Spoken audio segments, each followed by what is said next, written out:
ومن يشاقق الرسول من بعد ما تبين له الهدى ويتبع غير سبيل المؤمنين نوله ما تولى ونصله جهنم وساءت مصيرا. من هنا نقول إن الإسلام جماعة لا جماعات، وحزب لا أحزاب، وفرقة لا فرق، وطائفة لا طوائف. يوضح ذلك قول النبي صلى الله عليه وسلم: افترق أهل الكتاب على 72 فرقة كلها في النار، وستفترق هذه الأمة إلى 73 فرقة كلها في النار إلا واحدة وهي الجماعة. هذه رواية ابن ماجه عن معاوية، والرواية الأخرى: هم من كان مثل ما أنا عليه اليوم وأصحابي. وقد حاول بعض الحزبيين ودعاة الفرقة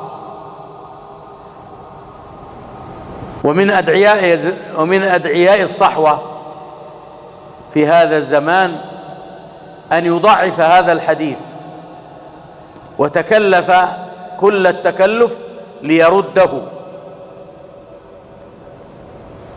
لأنه يريد أن يطبق قاعدتهم المشهورة التي سنتكلم عليها بعد قليل: نجتمع فيما اتفقنا عليه ويعذر بعضنا بعضا فيما اختلفنا فيه.